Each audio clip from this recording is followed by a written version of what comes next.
નમસ્કાર મિત્રો, અમારી યુટ્યુબ ચેનલ પર તમારું સ્વાગત છે। મિત્રો, આજના વિડીયોમાં આપણે આઝાદી સમયના એવા વીર ક્રાંતિવીર શહીદ ભગતસિંહ વિશે જાણીશું। જો તમને વિડીયો સારો લાગે તો વિડીયોને લાઇક શેર કરી ચેનલને સબસ્ક્રાઇબ કરી દેજો। વીર ભગતસિંહનો જન્મ 28મી સપ્ટેમ્બર ઈસવીસન 1960ના દિવસે લ્યાલપુર પંજાબમાં થયો હતો। વ્યવસાયે તેઓ જાટ ખેડૂત હતા। ભગતસિંહના પિતાનું નામ કિશનસિંહ અને માતાનું નામ વિદ્યાવતી હતું। ભગતસિંહનું પ્રાથમિક શિક્ષણ બંગાળમાં થયું હતું। ત્યારબાદ તેઓ લાહોરની ડીએવી હાઈસ્કૂલમાં ભણ્યા હતા। અભ્યાસ દરમિયાન તેમના જીવન પર ભાઈ પરમાનંદ અને જયચંદ વિદ્યાલંકર નામના રાષ્ટ્રવાદી શિક્ષકનો પ્રભાવ પડ્યો હતો। ભગતસિંહ શરૂઆતમાં કોંગ્રેસમાં જોડાયા હતા, પણ અમુક કારણોસર તેમણે તેનો ત્યાગ કર્યો હતો। ભગતસિંહ અસહકાર આંદોલન સમયે કોલેજ છોડી હતી।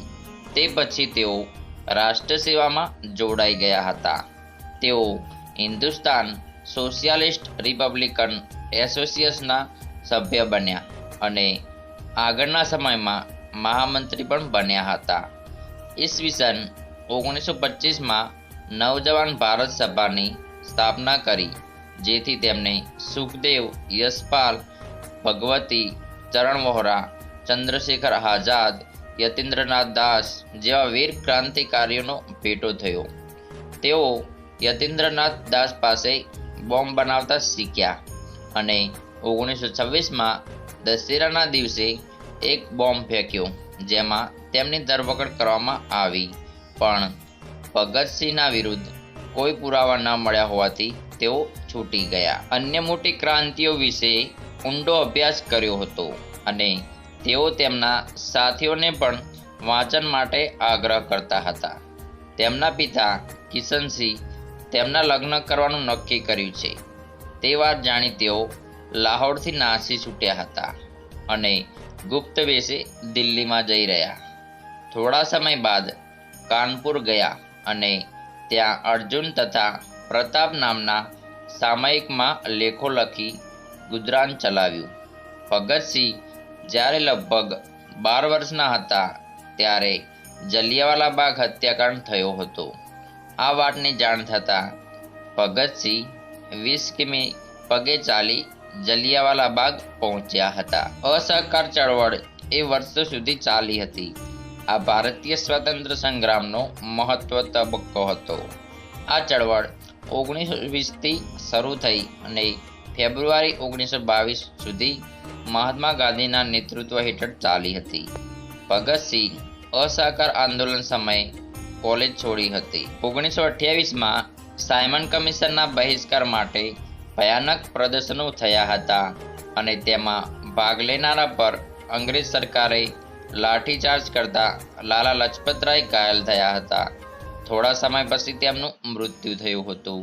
આ ઘટનાથી ભગતસિંહ બહુ ક્રોધિત થયા અને તેમના સાથીઓ સાથે મળી અંગ્રેજ અધિકારી મિસ્ટોકને મારવાનું કાવતરું ઘડ્યું હતું। 17 ડિસેમ્બર 1928ના રોજ લગભગ 4:15 વાગે એએસપી જ્હોન પી સાન્ડર્સના આવતા જ રાજગુરુએ તેને ગોળી મારી દીધી હતી। 8 એપ્રિલ 1929ના રોજ ભગતસિંહ અને બટુકેશ્વર દત્ત દિલ્હીમાં કેન્દ્રીય ધારાસભા ચાલુ હતી ત્યારે ત્યાં બોમ્બ નાખ્યા અને નાસી જવાને બદલે ત્યાં ઊભા રહી ગયા। પકડાયા પછી તેમના પર મુકદ્દમો ચાલ્યો હતો। 7 ઓક્ટોબર 1930ના રોજ ભગતસિંહ, સુખદેવ, રાજગુરુને ફાંસીની સજા ફરમાવી હતી। 1931માં નક્કી થયા મુજબ 24મી માર્ચે ફાંસી આપવાની જાહેરાત થયેલી। સમગ્ર દેશમાં એની ચર્ચા અને વિરોધ વ્યાપક બનેલા। સરકારે વિરોધના ડરથી એક દિવસ પહેલા 23મી માર્ચે સાંજે 7:30 વાગે ત્રણેયને અચાનક ફાંસી આપી દેવાઈ હતી। ફાંસી પછી ચૂપચાપ ઉતાવળે સતલજ નદીના કિનારે હુસેનીવાલા ફિરોજપુરામાં અંતિમ સંસ્કાર કરી દીધેલા। તેમણે લાહોર સેન્ટ્રલ જેલમાં ફાંસીએ ચડતા પહેલા ઇન્કલાબ જિંદાબાદની વીર ગર્જનાઓ કરી હતી। તો મિત્રો, આ હતા આઝાદી સમયના ક્રાંતિવીરોમાંના એક વીર ક્રાંતિવીર શહીદ ભગતસિંહ, જેમને આઝાદી માટે તેમને પણ એક મહત્વની ભૂમિકા ભજવી હતી. તો મિત્રો, આપણે આજે પણ આવા વીર ક્રાંતિવીરને ન ભૂલવા જોઈએ. તો મિત્રો, આ હતી શહીદ ભગતસિંહની કહાની.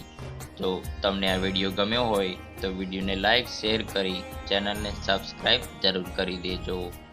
જય હિન્દ.